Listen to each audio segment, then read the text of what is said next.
This video is sponsored by Manscaped. Go to manscaped.com, use promo code CLNS20 for 20% off of your purchases. I dove in and watched film for every single game Philip Rivers played last year in 2019, and I wanted to know, how good is Philip Rivers, and what can we expect from him in 2020?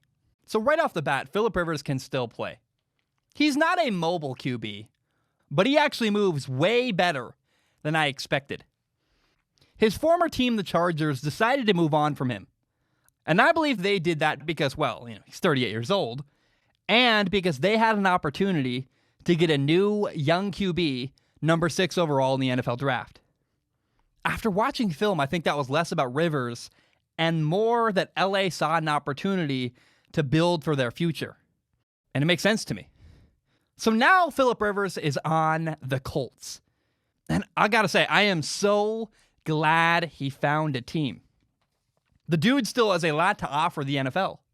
There's good football ahead of him. He's highly capable. Don't get me wrong, though. Philip Rivers is flawed. But man, I love him.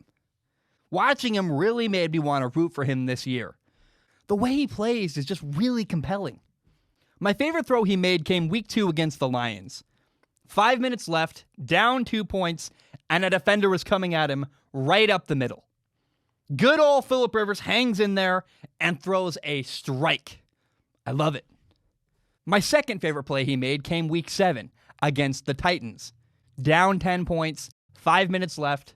He throws a beautiful touchdown pass down the right sideline to Austin Eckler. That's a perfect ball right when his team needs a play. And Philip Rivers is a savvy veteran. Against the Texans, he used his eyes to manipulate a safety and open up a throwing lane. The Texans' defense had cover 1 robber called. What that means is that they were playing man coverage across the board and had one of their safeties backed off into the middle of the field to help with vertical routes. Meanwhile, the other safety stepped down, becoming the quote-unquote robber. He stepped down to read the QB's eyes and defend the short middle of the field. Now, Philip Rivers used his eyes to manipulate that robber defender. He holds his eyes to the right, which sends the robber in that direction, and once the robber commits to run that way, Philip snaps to the left and throws a dig to Mike Williams for a 20-yard gain. Now, when you watch Philip Rivers, you'll notice that he loves to throw swing routes out wide to the running backs. Swing routes are also known as flare routes. Throwing out wide to your running back is one of my favorite things in football. It has a dual purpose. Number one is it stretches your defense wider, forces them to cover every corner of the field. It stretches defensive schemes, and linebackers have to widen to cover the flats outside. And if they don't, then you're giving a running back the ball in open space. Swing routes can also work as a check down to the running back if nobody's open. But even more, they can work to give QBs a quick outlet to throw to and beat a blitz. Swing routes have a lot of utility. Philip Rivers loves them. Frank Reich is the Colts head coach, and he was Rivers' offensive coordinator with the Chargers a couple of years ago. I expect to see a lot of swing routes with the Colts this fall. It wasn't a big part of their system last year, but I assume that if you add Philip Rivers, then you're also adding running back swing routes. Now, if I'm going to talk about Philip Rivers, I feel like I should talk about his unorthodox throwing motion. It looks a bit odd. It's basically sidearm, and it puts a lot of stress on his elbow. He comes across his body, not so much over the top. Honestly, here's the thing. He's 38 years old. You're not going to change his mechanics. You can't teach an old dog new tricks. And really, other than his sidearm motion, the rest of it is great. He throws with his legs and his core, using them to generate force. His lower body mechanics are sound. Look, I would not advise anyone learning how to throw a football to copy him, but all things considered, his mechanics aren't actually that awful. And he's mastered them, so it works for him. And again, he uses his body really well to generate force, which leads to velocity. Here's why I find Philip Rivers so compelling. He's a warrior. The dude fights incredibly hard to win. In so many ways, that's his biggest strength. But in some ways, it's also his greatest weakness. He so badly wants to win. And I get it, man. I understand. But the guy plays with so much emotion. And actually, maybe too much. There are times when he throws into double coverage in the end zone because he wants a touchdown, but not necessarily because it's the smart thing to do. That's an emotional decision. Unfortunately, he has a habit of forcing throws into coverage. So against Denver, he was down 17-0. I'm sure probably feeling the weight of that score. And on 3rd and goal, he forces it into the end zone. A linebacker's lurking underneath, and the ball is intercepted. He cost his team at the end of a game 2 times last year in similar situations. Week 2 against the Lions. It's a 3-point game, 1 minute left, and the ball is at the 28-yard line going in. He's in field goal range. On 3rd and 19, Phillip Rivers forces a throw into double coverage in the end zone, and it's intercepted. What he should have done was found his check down underneath and made the game-tying field goal a little bit easier. Week 11 against Kansas City. 2nd and 10, 24 seconds left, down 7. He throws the game-ending interception in the end zone. It's a tough throw, I get it. He's moving in the pocket, but he really should have just thrown the ball out of bounds. Live to see another play. It was 2nd down. He had 2 more plays to score and tie the game.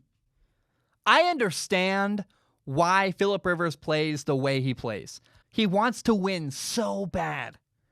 But sometimes it costs him. Here's the one way I'll give him the benefit of the doubt. He was playing from behind a ton last year. It's very possible that with the Colts this year in Indianapolis, in a different situation with a different roster around him, he may not find himself playing from behind a lot. He might actually not feel like he needs to be a hero all the time, and that could really help him. Here's something crazy that I found when I watched the 2019 Chargers. They lost 11 games last year. One was a blowout loss to Minnesota, and another was a 10-point loss to Kansas City. But the other 9 of 11 Chargers losses last year were by 7 points or less. You can blame Phillip Rivers for the Lions week 2 and Kansas City week 11. He had costly mistakes at the end, fair enough. But after that, the other games are just kind of the result of some extremely bad luck.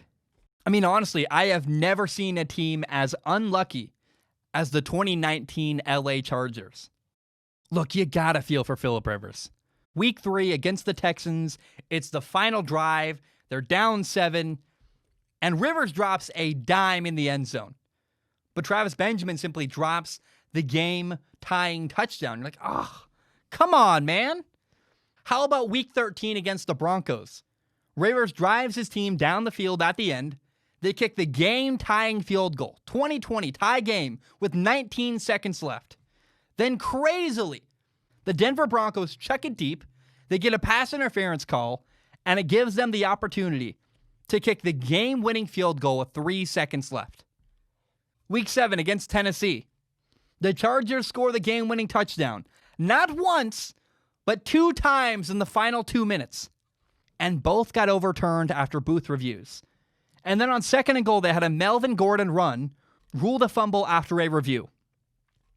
3 key booth reviews in the final 2 minutes, and all 3 of them hurt LA.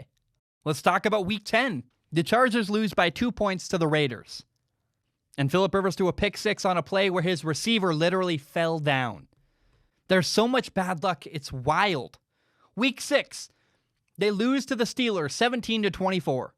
Early in the game, Phillip Rivers has a ball tipped up and intercepted.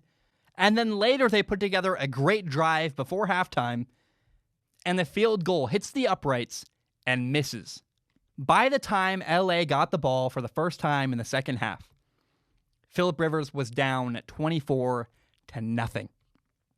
Now, in the second half, he fought all the way back. LA pushed this game all the way to the wire. They scored with 1:34 left to make it a 7-point game. Then they stopped the Steelers. They used all 3 timeouts to get the ball back. And guess what? The Steelers punt and pin the Chargers down on their own 1-yard line. They're on the 1-yard line for their final drive. Another bad break. Phillip Rivers is not perfect, But he's not the reason the Chargers had a bad record last year. He's going to be a blast to watch this upcoming year. The dude does ridiculous stuff. On a 4th and 11 against the Broncos, he threw a bomb down the left sideline for 38 yards. I don't care who you are. That's incredibly entertaining. In Indianapolis with the Colts, he's not going to have any problems with his offensive line. And that's going to be a significant upgrade. LA had their problems. Now, I do wonder, because in LA last year, he was throwing to Mike Williams and Keenan Allen, two great receivers who can both go up and get the ball. And I wonder if he's going to miss having that skill set, the ability to go up and get jump balls this year in Indianapolis. But I think regardless, man, Phillip Rivers is going to be a blast to watch. He can play at a high level, and the Colts are going to make some noise this year in the AFC South.